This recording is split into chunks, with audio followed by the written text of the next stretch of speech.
Hello friends, welcome to RK tutorial. ఈరోజు మనము 10th జనవరి 2025 shift 2 జరిగినటువంటి కొన్ని క్వశ్చన్లకు మనం ఆన్సర్ చూద్దాం. మనము ఇంతకుముందు వీడియోలో మనం 1 నుంచి 16 వరకు క్వశ్చన్లకు ఆన్సర్ చూడడం జరిగింది. ఆ వీడియో కూడా చూడగలరు. అయితే క్వశ్చన్ ఏముంది ఇక్కడ, 17వ క్వశ్చన్, 1 మరియు 100 మధ్య గల పరిపూర్ణ వర్గాల మధ్యగతం ఎంత అన్నాడు. మరి 1, 100 మధ్య ఉన్న పరిపూర్ణ వర్గాలు ఏముంటాయి? 4 ఉంటుంది, తర్వాత 9, తర్వాత 16, తర్వాత 25, తర్వాత 36, తర్వాత 49, తర్వాత 64, తర్వాత 81. ఇవేంటంటే 1కి 100కు మధ్య ఉన్నటువంటి పరిపూర్ణ వర్గాలు అనమాట. వర్గాలు అంటే ఏంది? స్క్వేర్ చేస్తూ మనం పోతామన్నమాట. 1 square 1, 2 square 2, 2 square 4, 3 square 9, 4 square అంటే ఈ విధంగా మనకు 100 లోపు వచ్చేటువంటి ఇవన్నీ కూడా వర్గాలు అనమాట. అయితే 1, 100 తీసుకోము. ఎందుకోసం అంటే 1కి 100కు మధ్య కాబట్టి మధ్య విలువలు తీసుకుంటాం మనం. అయితే మనకి కావాలి మనకు మధ్యగతం ఎంత అన్నాడు. మధ్యగతం అంటే ఏంది? ఇచ్చినటువంటి విలువలన్నీ కూడా మనము ఆరోహణ క్రమంలో రాసిన తర్వాత మధ్యలో వచ్చే విలువలు ఏమంటే మధ్యగతం అని అంటారు. ఇక్కడ మొత్తం మనకు 1, 2, 3, 4, 5, 6, 7, 8 విలువలు ఉన్నాయి.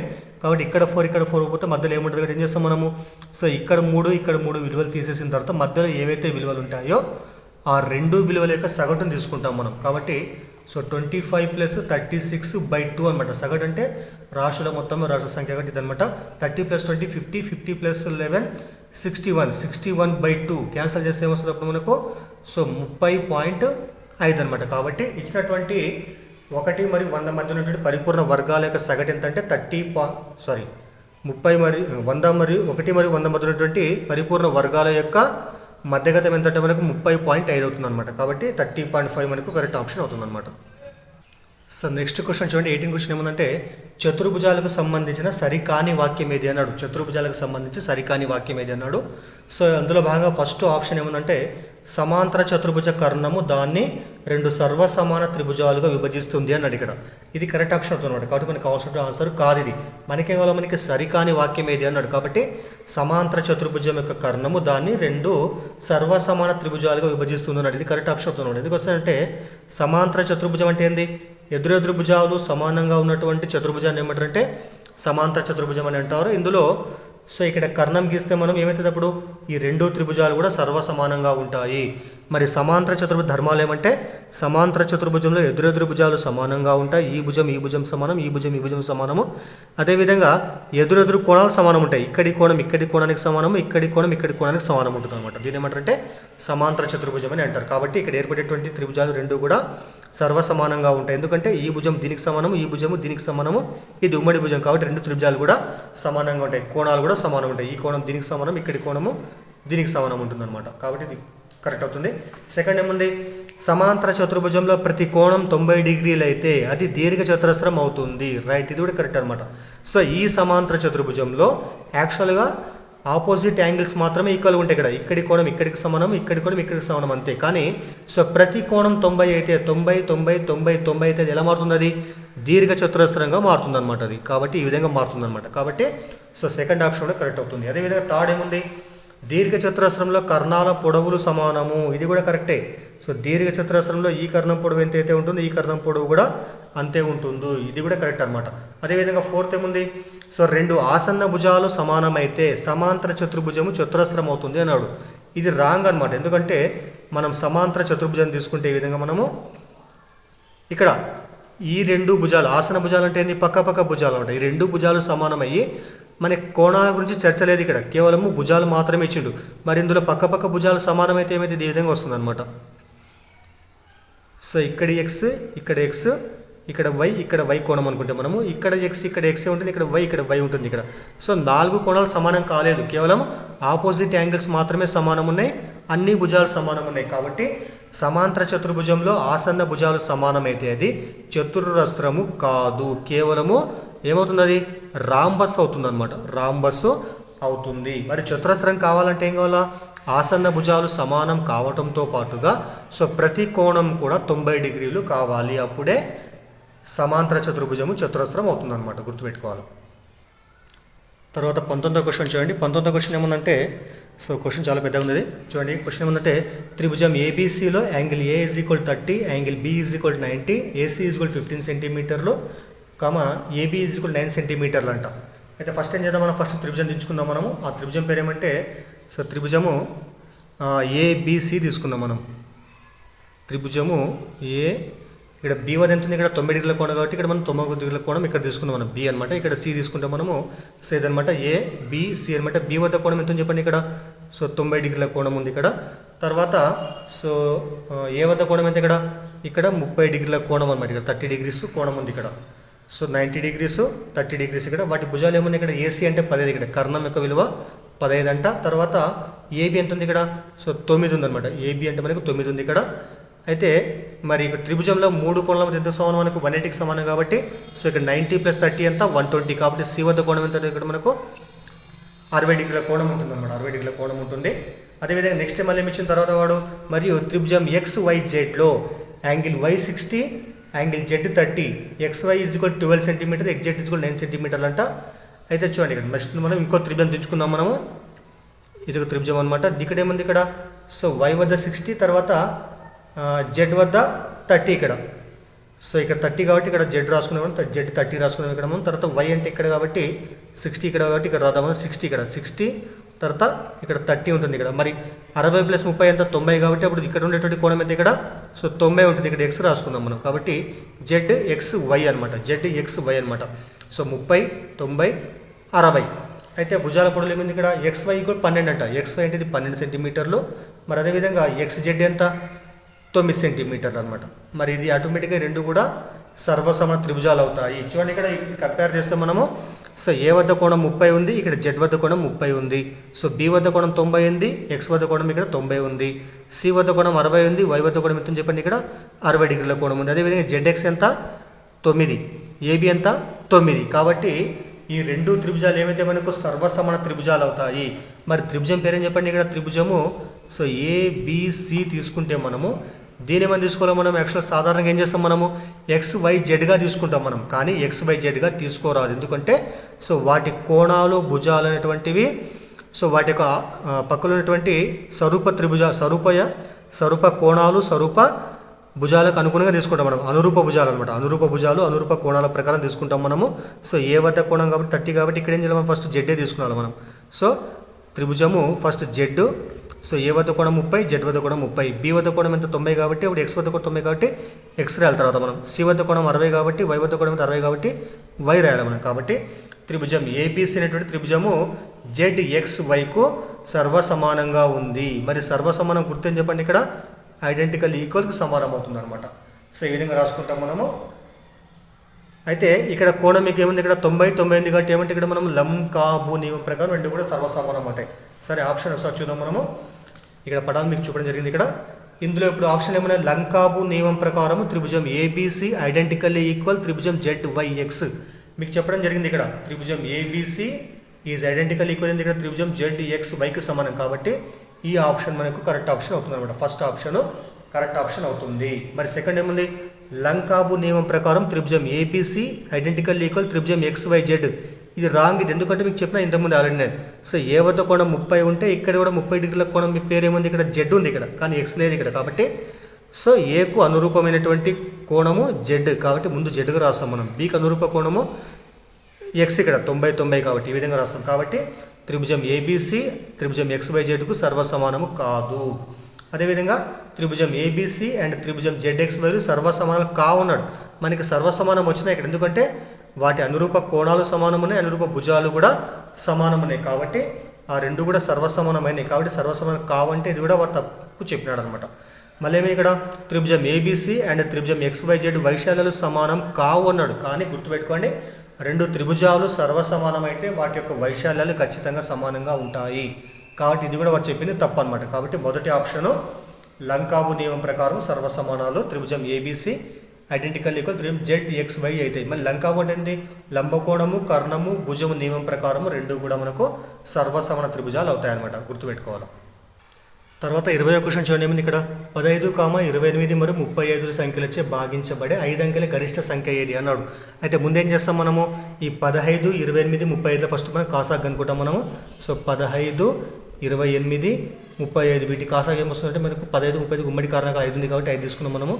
5 ముళ్ళ 15, 28 తర్వాత 5 ఏళ్ళ 35 ఇక్కడ 7కి 20 ఉమ్మడి కారణం 7 కాబట్టి 7 తీసుకున్నాం మనం. 3 అట్లా తీసుకుంటాం మనము 3. సో 7 4 28, 7 7 అనమాట. ఇంకా వేరే రావు కాబట్టి 3 1 సో 4 1 తర్వాత 4 తీసుకుంటే సో 111 అనమాట ఇక్కడ. సో వీటి మొత్తం కాసాగ ఎంత అంటే సో 7 35 35 4 సో 140 143 420 అనమాట. సో వీటి మొత్తం కాసాగ ఎంత అంటే 420 వచ్చింది మనకి. సో 15, 28, 35 కాసాగ ఎంత 420 అనమాట. అయితే ఏం చేయాలి మనము, మనకు కావాల్సింది ఇక్కడ మనకి 5 అంకెల గరిష్ట సంఖ్య కావాలి మనకు తెలుసు ఆల్రెడీ 5 అంకెల గరిష్ట సంఖ్య ఏమంటే సో 99,999 అనమాట. ఇది 5 అంకెల గరిష్ట సంఖ్య. కానీ మనకు కావాల్సింది ఏంది 15, 28, 35 వచ్చే మూడింటిచే కూడా భాగించబడేటువంటి గరిష్ట సంఖ్య ఏది అన్నట్టు. మనం ఏం చేస్తాం, మనము ఈ 99,999 ఫస్ట్ ఏం చేస్తాం, మనము 420 చేత భాగించాలన్నమాట. ఏమొస్తుంది అప్పుడు 420 840 వస్తుంది. ఇక్కడ 9, 5 తర్వాత ఇక్కడ 1 తర్వాత 9 ఇక్కడ 9 తీసుకుంటే మనం 420 ముళ్ళ అవుతుంది ఇక్కడ. సో ముళ్ళ పోతే 300 సో 3 2 6 3 4 12 ఇక్కడ ఎంత వస్తుంది అప్పుడు 9 సో 3 వచ్చిన తర్వాత మళ్ళీ 9 తీసుకుంటే సో 4 7 4 28 7 35 సో కాదు తర్వాత 4 8 తీసుకుందాం మనం 428 8 0 0 8 2 16 సో 8 4 32 1 33 సో 33 అనమాట. అప్పుడు మనకు వచ్చేదంటే 9 సో 8తో తీసుకుంటే మనము 8 0 0 8 2 16 8 4 32 1 ఎంత 33 అనమాట. మనకు వచ్చేది శేషం ఎంత అంటే 9 తర్వాత 9 6 పోతే 3 వచ్చింది ఇక్కడ 39 అనమాట. అంటే ఇప్పుడు ఏంటి మనకు సో 99,999 నుంచి మనము 39 మనకు ఇక్కడ శేషం 0 వచ్చింటే అర్థమైంది. ఇక్కడ శేషం 0 వచ్చింటే ఈ మొత్తం విలువ దీంతో భాగించబడేది. మరి శేషం 0 రావాలని ఏం చేయాలి మనము, ఈ మొత్తం విలువకి మనము ఈ 39 తీసేస్తే ఏమొస్తుంది అప్పుడు 9లో 9 పోతే 0 9లో 3 పోతే 6 తర్వాత 999 ఈ విలువ ఉండింటే ఖచ్చితంగా అది 420 చేత భాగించబడేది. కాబట్టి సో 15, 28, 35 వచ్చి భాగించబడే గరిష్ట సంఖ్య ఏంటంటే so 99,960. Third option correct option అవుతుంది అనమాట.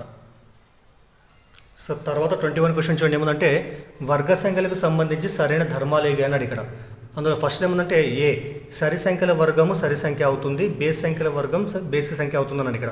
సో ఇది కరెక్ట్ అనమాట. ఏదైనా సరి సంఖ్యను తీసుకున్నాను వర్గం చేస్తే మనకు వచ్చేది ఏమంటే సరి సంఖ్య వస్తుంది. ఫర్ ఎగ్జాంపుల్ 6 తీసుకుంటే 6 స్క్వేర్ ఎంత అయిపోయింది 6 సరి సంఖ్య, దానికి వర్గం ఎంత 6 స్క్వేర్ ఎంత 36 వచ్చింది. కాబట్టి ఇది కూడా సరి సంఖ్య అయింది. అదేవిధంగా బేస్ సంఖ్య తీసుకుంటే 9 తీసుకుంటే 9 స్క్వేర్ ఎంత సో 9 బేస్ సంఖ్య 9 స్క్వేర్ అంటే 9 × 9 కాబట్టి 81 అనమాట. ఇది కూడా మనకి బేస్ సంఖ్య అయింది. కానీ బి ఆప్షన్ ఏముంది ఇక్కడ 3 అంకెల సంఖ్య యొక్క వర్గంలో గరిష్టంగా 5 అంకెలు ఉంటాయి అన్నాడు ఇక్కడ. మరి 3 అంకెల అంకె తీసుకుని మనకి ఫర్ ఎగ్జాంపుల్ 100 తీసుకున్నాం అనుకోండి. సో 100 యొక్క వర్గం 100 వర్గం చేస్తే ఏమొస్తుంది మనకు సో 10,000 వస్తుంది. మనకి 5 వచ్చినాయి ఇక్కడ. అంటే కనిష్టంగా 5 వస్తున్నాయి. గరిష్టంగా ఎంత వస్తుంది మామూలుగా మనకు సో గరిష్టంగా మనకు 6 అంకెలు వస్తాయి అనమాట. గుర్తుపెట్టుకోండి. సో 3 అంకెల సంఖ్యను మనం వర్గం చేస్తే మనకు వచ్చేటువంటి కనిష్టంగా వచ్చేటువంటి అంకెలు ఏంటంటే 5 వస్తాయి అనమాట. గరిష్టంగా వచ్చేటువంటి అంకెలు ఏంటంటే మనకు 6 అంకెలు వస్తాయి అనమాట. గుర్తుపెట్టుకోవాలి మీరు. నెక్స్ట్ 22వ క్వశ్చన్ చూడండి. ఏముందంటే సో ప్రతి భుజము 5 సెంటీమీటర్లుగా గల 3 ఘనాలను అంటే సమఘనం అనమాట. సమఘనాలను దీర్ఘఘనం ఏర్పడే విధంగా కలిపితే కొత్త దీర్ఘఘనం యొక్క సంపూర్ణతల వైశాల్యం ఎంత అన్నాడు. చూడండి ఇక్కడ ఇవి మనకు ఉన్నటువంటి సమఘనాలు అనమాట. వీటి యొక్క భుజాలు ఎంత ఉన్నాయి, ఒక్కొక్కటి 5 సెంటీమీటర్లు అనమాట. 5 5 5 సమఘనంలో అన్ని భుజాలు కూడా సమానం ఉంటాయి. సో ఈ 3 కూడా సమానమైనటువంటి భుజాలు కలిగి ఉన్నాయి. వీటి యొక్క కొలతలు కూడా 5 5 అనమాట. అన్నీ కూడా సమానం ఉన్నాయి. సో ఈ 3 కూడా మనకు ఈ విధంగా జాయిన్ చేసినట్లయితే సో ఇది మొదటి సమఘనము, ఇది రెండవది, ఇది మూడవది. ఈ విధంగా జాయిన్ చేస్తే మనకు అప్పుడు ఏమేర్పడుతుంది, మనకు దీర్ఘఘనం ఏర్పడుతుంది అనమాట. మరి దీర్ఘఘనం ఏర్పడితే సో మనకు తెలుసు ఆల్రెడీ ఈ భుజం ఇక్కడ నుంచి ఇక్కడికి పొడి ఉంటుంది, ఇక్కడ 5 ఉంది ఇక్కడ. సో ఇక్కడ నుంచి ఇక్కడికి ఎంత ఉంది, ఇక్కడ 5. సో ఇది ఎంత ఉంది, ఇక్కడ 5 ఉంది. సో మొత్తం పొడి ఎంత మనకు 15 సెంటీమీటర్లు అవుతుంది అనమాట. కానీ వెడల్పు మాత్రము 5 ఉంటుంది, ఎత్తు కూడా 5 ఉంటుంది అనమాట. కాబట్టి సో 3 సమఘనాలను కలపడం వల్ల కేవలం పొడవు మాత్రమే మారింది. సో వెడల్పు ఎత్తు అదే విధంగా ఉన్నాయి. కాబట్టి సో దీర్ఘఘనం యొక్క కొలతలు రాస్తే మనము సో L = 15 సెంటీమీటర్లు, B ఎంత అంటే 5, H ఎంత అంటే 5 అనమాట. మరి దీర్ఘఘనం యొక్క సంపూర్ణతల వైశాల్యం ఫార్ములా సో ఇక్కడ రాస్తా చూడండి. ఇక్కడ 2 × LB + BH + HL అనమాట. ఇది దీర్ఘఘనం యొక్క సంపూర్ణతల వైశాల్యానికి ఫార్ములా అనమాట. ఇందులో ప్రతిక్షేపిద్దాం మనం 2 × so LB L × B, LB అంటే L × B 2 గుణించాలి మనం. 15 సో 75 ప్లస్ BH 2 గుణించాలి 5 25 ప్లస్ HL అంటే ఇక్కడ 5 × 15 ఇది కూడా 75కి సమానం అవుతుంది అనమాట. సో 2 ఇంటూ చూడండి ఇక్కడ 75 ప్లస్ 75 ఎంత 150, 150 ప్లస్ 25 ఎంత 175 అనమాట. 175 2 ఎంత 350కి సమానం అవుతుంది. కాబట్టి సో ఇచ్చినటువంటి దీర్ఘఘనం యొక్క సంపూర్ణ తల వైశాల్యం ఏంటంటే 350 చదరపు సెంటీమీటర్లు. 23వ క్వశ్చన్ ఏమో చూడండి ఇక్కడ. So cube root of square root of 0.0000729 అనేది వీటి యొక్క విలువ ఎంత అన్నాడు. అయితే ముందేం చేద్దాం మనము.